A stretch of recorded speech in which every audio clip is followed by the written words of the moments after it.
வணக்கம் viewers, welcome to சக்கரை கட்டி. இன்னைக்கு நம்ம சேனலில் பார்க்க போகிறது ஹெல்தியான ஈஸியான பூசணிக்காய் ஹல்வா. இந்த வெள்ளை பூசணிக்காயில் நிறைய மருத்துவ குணங்கள் இருக்குங்க. முக்கியமாக வெயிட் லாஸ் பண்ணும் அப்படின்னு நினைக்கிறவங்களுக்கு இது வந்து ரொம்ப ஹெல்ப்ஃபுல்லாக இருக்கும். நாள்பட்ட புண்ணு இருந்தால் ஆற்றும், நோய் எதிர்ப்பு சக்தி அதிகரிக்கும், கண் பார்வை துரிதப்படுத்தும், பிளட்டை க்ளீன் பண்ணும். வலிப்பு நோய் இருக்கிறவங்களுக்கு இது ஒரு நல்ல மருந்தாக இருக்கும். குழந்தைங்களுக்கு வயிற்றுப்புழு வராமல் தடுக்கும்.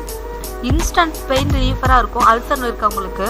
அண்ட் அசிடிட்டி ப்ராப்ளம் வராமல் பார்த்துக்கும். இது மாதிரி இந்த வெள்ளை பூசணிக்காயில் நிறைய மருத்துவ குணங்கள் இருக்குது. இதை நீங்கள் சாம்பார், பொரியல் அந்த மாதிரி செஞ்சு தரதை விட இந்த மாதிரி ஹல்வாவாக செஞ்சு தந்தீங்க அப்படின்னா குழந்தைங்கள்லாம் ரொம்ப விருப்பப்பட்டு சாப்பிடுவாங்க. வாங்க இது எப்படி செய்யறதுன்னு பார்க்கலாம். அதுக்கு முன்னாடி உங்கள் சக்கரை கட்டி சேனலை சப்ஸ்கிரைப் பண்ணுங்கள், பக்கத்தில் இருக்க பெல் ஐக்கானை கிளிக் பண்ணுங்கள். இந்த ரெசிபி உங்களுக்கு பிடிச்சிருந்ததுன்னா லைக் பண்ணுங்கள், உங்கள் ஃப்ரெண்ட்ஸோட ஷேர் பண்ணுங்கள். இதை செய்யறதுக்கு குறைவான இன்க்ரீடியன்ட்ஸ் தாங்க தேவைப்படும். வாங்க என்னென்னு பார்க்கலாம். துருவிய வெள்ளை பூசணிக்காய் 1 கிலோ, சர்க்கரை 2 கப், நெய் 3 டேபிள் ஸ்பூன், முந்திரி சிறிதளவு, ஃபுட் கலர் சிறிதளவு.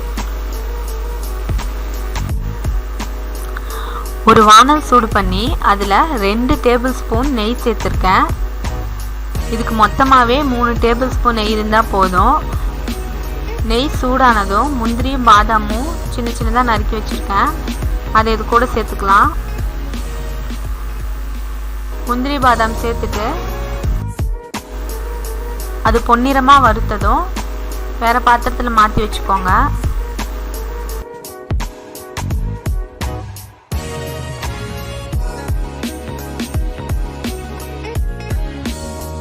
இப்போ இதே பாத்திரத்தில் நம்ம துருவி வச்சுருக்க பூசணிக்காயும் சேர்த்துட்றோம். பூசணிக்காய் துருவினதும் நிறைய தண்ணி வரும். அதை நீங்கள் வந்து ஒரு ஒயிட் கிளாத்தில் வச்சு வடிகட்டிட்டு அப்படியே கூட சேர்த்துடலாம். நான் வந்து இதில் இருக்க சத்தெல்லாம் போயிடும் அப்படிங்கிறதுனால அதை வடிகட்டாமல் இந்த தண்ணியோட தான் சேர்த்து செய்ய போகிறேன். இந்த தண்ணியெல்லாம் நல்லா சுண்டணும்.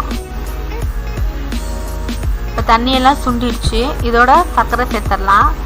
சர்க்கரை 1 கிலோ பூசணிக்காய்க்கு ஒரு 1/4 கிலோ எனக்கு தேவைப்பட்டது, 2 கப் தேவைப்பட்டது. உங்களுக்கு எவ்வளவு ஸ்வீட்னஸ் வேணுமோ அதுக்கு தகுந்த மாதிரி நீங்கள் சேர்த்துக்கோங்க.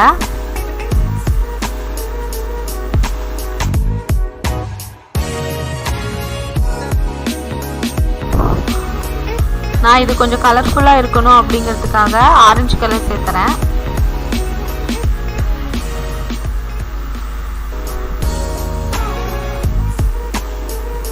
இப்போ இது கூட இன்னும் 1 டேபிள் ஸ்பூன் நெய் வந்து சேர்த்துட்றேன்.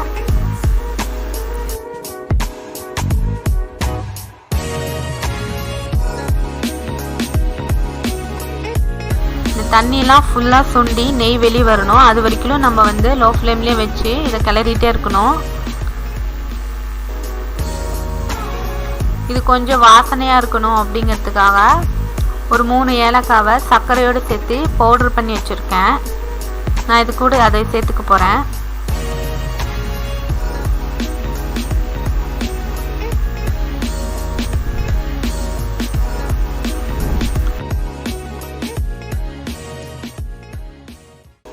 இப்போ நம்ம நெய்யில் வறுத்து வச்சுருக்க முந்திரியும் பாதாமையும் சேர்த்துடலாம்.